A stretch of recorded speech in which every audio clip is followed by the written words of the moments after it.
Joining us tonight to get us started is an outstanding young leader himself, Dr. Nick Pitts.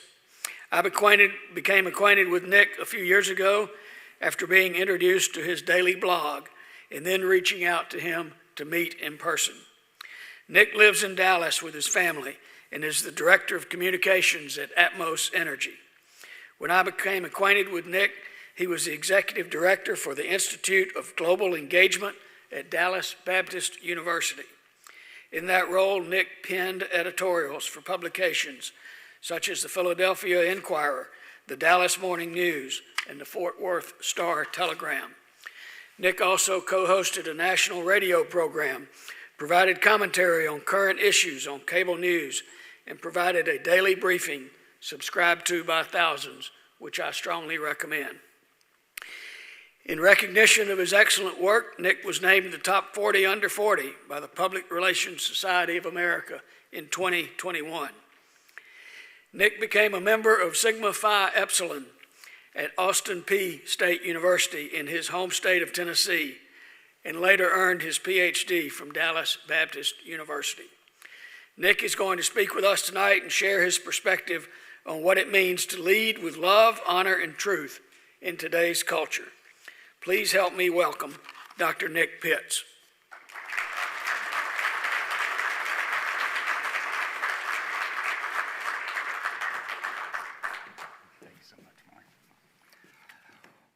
Well, thank you so much for those kind words, Maury. I greatly appreciate it. Similar to poison ivy, I'm allergic to compliments, and so I try to avoid them at all costs, but nevertheless, count me grateful for your friendship and for the opportunity to be here with you all tonight. I am a SIGEP, and so I'm grateful for your patience and endurance in putting up with somebody like me, but I want you to know that there were great opportunities that we had and a great rivalry at Austin Peay for a time, mainly out on the intramural field. But I want you to know I don't want to cast any idea that I was contributing to that in any way whatsoever, because I lack this thing called talent. And athleticism. I am like the Dallas Cowboys. I find new ways to disappoint you at the very end. And so hopefully there are no Cowboy fans in the room, and if you are, the truth hurts, as we just found out. But nevertheless, I'm not here to talk about my athletic prowess with you all and boast about those things. I'm here to talk to you tonight about bungee jumping in Thailand at the Miss Universe contest. So let me explain a little bit. One of my good buddies somehow, some way, was dating Miss USA at the time. And he knew that when she went off to Miss Universe, he was going to ask for her hand in marriage after the contest. And so he came up to us, a few of his buddies, and he asked if we'd be willing to go to Miss Universe to receive backstage access and be there for him when he proposes to his girlfriend. Now, there are a lot of tough questions and difficult decisions you'll be forced to make, but to have backstage access to the Miss Universe contest in Thailand is not one of them. And so I non-reluctantly decided to join and to go on this great adventure to Bangkok, Thailand. And much to my chagrin, the realization soon set in that they did not need my support or my help at the contest and at the pageant. So my buddies and I decided that we had to do some other things. We had to figure out how to busy our days until the party started. And so one of the ways that we busied our days is we took this excursion one day outside of the city of Bangkok, and we just started driving, looking and trying our out of desperation to make a memory. And lo and behold, opportunity knocked on our shoulder. Or more specifically, as we were making our way through this jungle road, a lagoon opened up. And out of this lagoon on the side of the road was this probably ladder that a length and height I had never seen before, built probably the best ladder built in 1967, was there, and it had there was a sign that said bungee jumping. And so I decided, well, this looks like a great opportunity to make a memory. And so I decided to recruit and get the guys to stop the car, get out, and let's jump into this lagoon or have this bungee jumping experience. What not greater story to tell than bungee jumping in Thailand at the Miss Universe contest? So I decided, since I was going to be the one to initiate this, I needed to be the one to go first with this. There's just one little problem. I have a great fear of heights, and I am not a big fan of jumping off of things. And so as I'm making my way up these stairs to try to get to the platform to jump, I'm thinking to myself of all the ways this could go horribly wrong for me. I'm thinking about all the things that I'm going to be leaving behind should this random bungee jumping spot on the side of the road in a jungle in Thailand not prove to be safe. And so as I get to the very top, I'm filled with fear and anxiety and thinking to myself, I climbed up the ladder, I know I can climb back down the ladder, and it will be nothing. It will be as nothing. And so as I'm weighing all of these things, as I'm thinking through all the opportunities, I'm beginning to feel this sense of fear and anxiety and stress well up within me to the extent that it's now finally strengthened me to want to walk back down. And as I'm about to walk back down this ladder with my tail in between my legs, all of a sudden I hear the instructor with a British voice say words that pierced my thick skull and land in a soft heart when he said, "Brother, I'm not in the business of hurting people." Those words, for some strange reason, struck a chord within me to help me to be able to lead and be the first to jump off and to make a memory. They somehow eased any stress and anxiety I had to be able to make that bungee jump and make that memory and bring us closer together. The reality is, I'm not the only one on that platform in that Thailand jungle about to jump.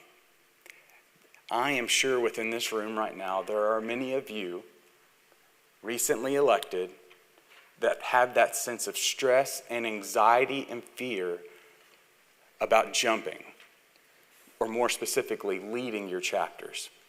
How do you create memories with your brothers, but more importantly, make a difference in their lives? So today, what I want to be able to discuss with us as we stand there on that platform, contemplating whether to jump, is what does it look like for us to lead in such a way that exemplifies love, honor, and truth in a world that desperately hungers for truth, yearns for honor, and is searching for love. So let's break these down in one of three areas. First, let's go with love. The reality of today is that we live in a very loveless society and in a world in which individuals are desperately lonely, looking for connection.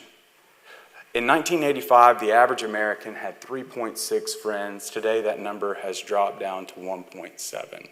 40% of Americans, according to the recent Cigna study, said that they identified as lonely. Lonely is a key component to happiness. When studies have been done, both physiologically and medically, on happiness levels, they have found that 60% of your happiness is tied to the friendships that you have. But yet what we're finding today is that increasingly individuals aren't connecting with one another, nor are they talking to one another as well. The number of people that would consider themselves lonely over the past 20 years has jumped fourfold. And this is bearing out in census data as well when it looks at how we're spending our time. 20 years ago, the average American would spend approximately 6 hours with their friends. Today, that number has dropped to around 3.5 hours. We're increasingly lonely as we're making our way through this world. And not only are we lonely, but it's also impacting our health as well. There was a Harvard study that put out that indicated that being lonely, if you classify as lonely, it's like smoking 15 cigarettes a day. I'd say that's probably like a pack of Zen, right? No, sorry. Bad joke? No? Nobody? You guys are a little stiff right now, huh? I'm not the only ones with the lights on me, it seems like.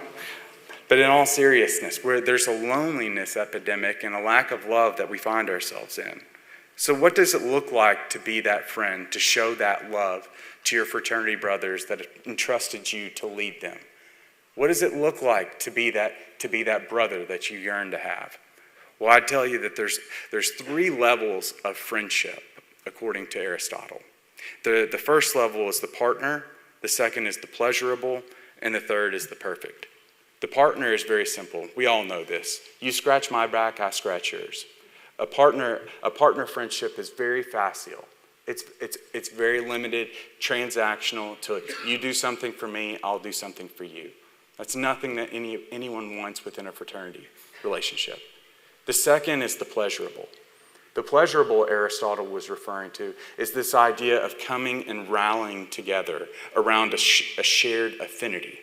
For those of you who were offended by my Cowboys joke earlier, you're coming together to want to speak some unkind words to me after I leave this podium, right? That's a type of friendship where we're rallying together around those affinities that we share. But the third type of friendship is that which should be epitomized within your chapters. That's the perfect friendship. The perfect friendship moves past the transactional, you scratch my back, I scratch yours. Moves past the pleasurable, which simply is gathered together around a common shared set of ideals. The third level, the perfect, is the sacrificial. The perfect is the sacrificial in that it doesn't matter what you've done for me, I'm willing to sacrifice for you. Because there's a deep commitment to you. That's the perfect that Aristotle was referring to. That should be epitomized in these places that we find ourselves in. As Aquinas said, to love someone is to will the good in them, right? That we're wanting to love them and to be the friend you wish they had. Or as your own words say, to try bravely to do unto fellow men as they would do unto us, reckoning not their lineage nor their wealth, but esteeming their manhood above their badge of rank. So what does that look like today? When you go back into your chapters, what does that look like? Well, I would submit to you it looks like Ted Lasso. Are you familiar with the show on Apple?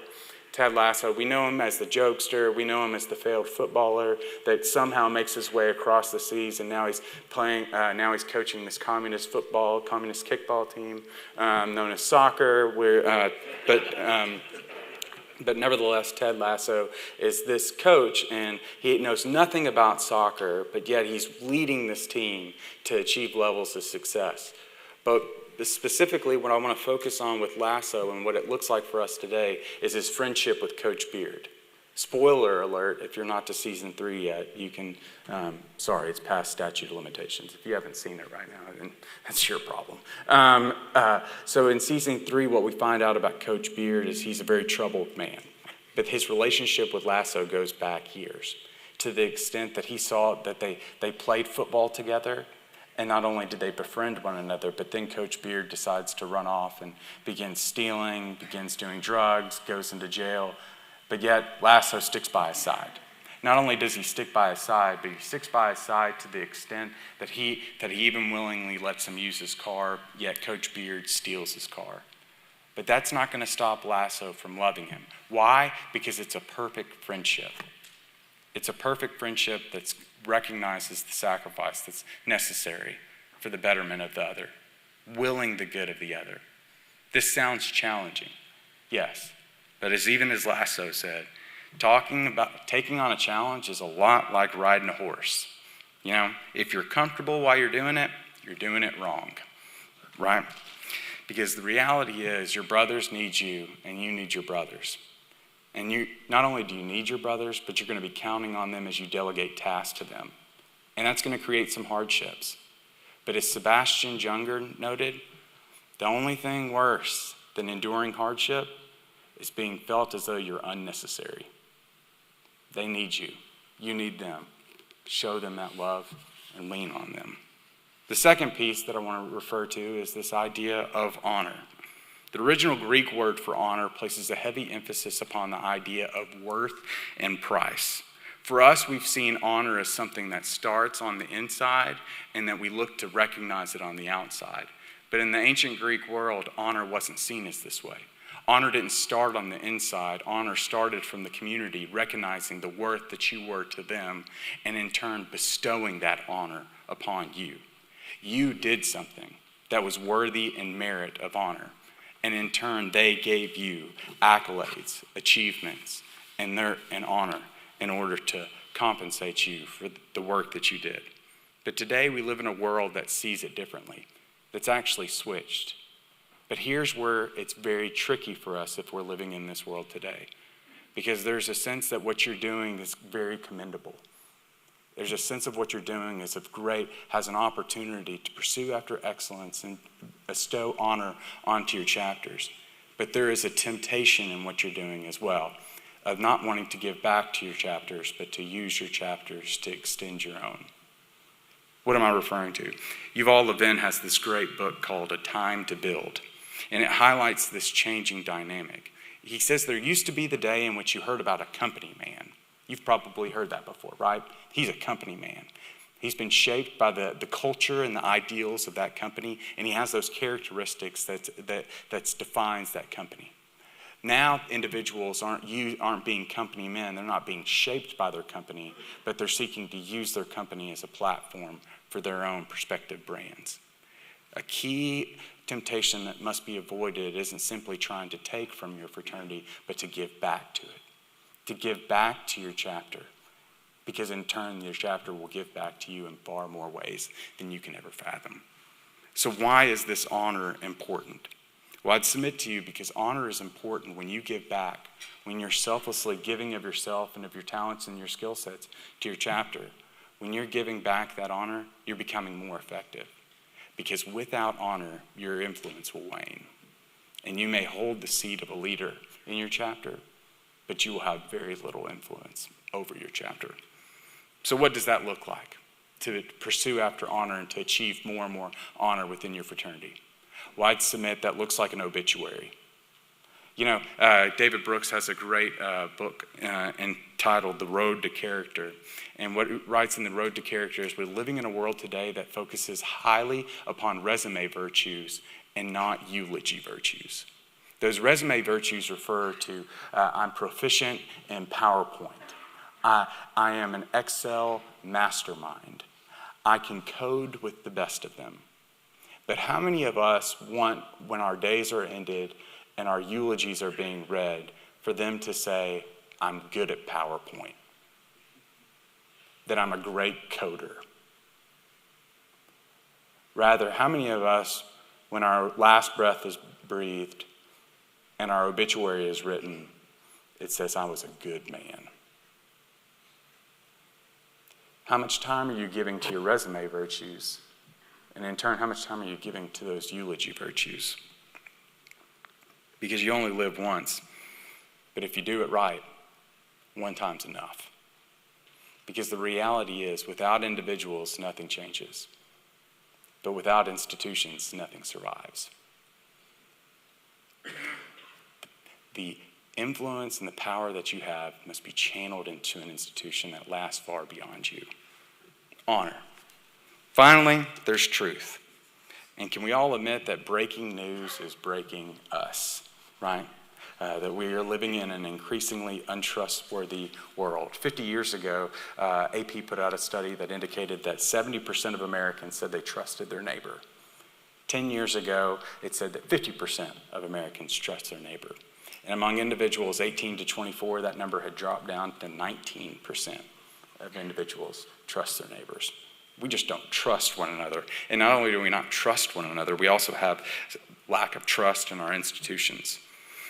Gallup has put out a study that indicated that average confidence across all new institutions is at a new low of 27%. I think Jar Jar Binks and Nickelback rank higher in that regard. Only 7% of Americans have a great deal of trust in Congress, no comment. 27% in banks, 31% in church, 45% in the police, and 68% in the military, ranking the highest. We just have a lack of trust. But why do we have this lack of trust? Well, I'd submit the reason why we lose trust in institutions, and individuals is when they fail to meet their obligations. When an institution, when an individual doesn't fulfill their promises, we lose trust in them and wonder their purpose. Because at the very core, we're trustworthy people. This is known as truth default theory, that we are intricately built in such a way to trust individuals until we are given enough sufficient doubts to where we no longer can trust them. When doubts begin to multiply, trust begins to wither. So we're losing our trust in our companies. We're losing trust in individuals. But how do you become men that lead your chapters in a trustworthy manner? How do you instill trust and build trust within your chapters? Well, I would submit that Deloitte has done some great work in that regard relative to the building of trust. And what they found is that trustworthy companies outperform their peers by upwards of 400%. 400%. That customers who trust a brand are 88% more likely to buy from them again. What are those 4 components to building that trust? The first is humanity. To treat individuals with empathy and with kindness, to see them not simply as individuals who make widgets, individuals who perform tasks, but souls that are sacred and created in the image of their maker. Show the humanity of an individual. The second is transparency. You're being open about the information and the motives that you're seeking and sharing. Your choices are straight and straightforward. You're not trying to pull one over on your brothers. You're being clear, you're being concise, you're being transparent about what you're looking for and about what you're looking to do. The third is capability. You're wanting to deliver a quality experience or product or service. You're known for your excellence and nothing less. Reliability is the fourth. So you've got humanity, transparency, capability, and then reliability, which means that you deliver on the promises that you offer. You're a man of your word. When you extend your hand and shake, that means something. That's how you build trust. You show that kindness and empathy. You're transparent, not trying to pull something over. You're capable, delivering quality. And then finally, you're reliable. But what does that look like today? Well, I tell you again, it looks like Maverick from Top Gun. Again, spoiler alert. Whether it's 30 years or a year. If you haven't seen Maverick, why do you hate America? Is my first question. Just kidding, kinda. No, but there's a key moment in Top Gun Maverick that I want to call your attention to, where they're outlining this mission, and this mission is such that they're having to utilize old technology in order not to be spotted. But this mission is increasingly difficult to perform, to such an extent that tensions are raising, and Tom Cruise is being told by these young Top Gun pilots that it's actually impossible to do. That the technology is such that you cannot pull off the parameters and the specifics of this mission with the existing technology that's been provided. And there comes a key moment in the movie that creates tingles down my patriotic spine when Tom Cruise says to one of the young Top Gun pilots, "It's not the plane, it's the pilot."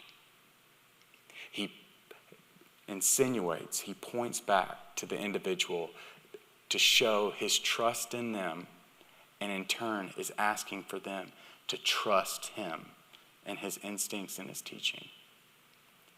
You all are here today because your chapters and your brothers have put their trust in you to lead them to a better place than where they were. You now, in turn, have been tasked to spend these next few days to develop, to learn, to grow, to be better today than yesterday, better tomorrow than today, and to go back to your home chapters and be the men that lead your chapters into a better place than where you found them. It's not the plane, it's the pilot. Trust. You see, we all find ourselves on a platform in Thailand during the Miss Universe contest. There's fear, there's anxiety, there's stress, there's reluctance, there's second guesses. But I would submit to you that we're not in the business of harming people, brother. Thank you.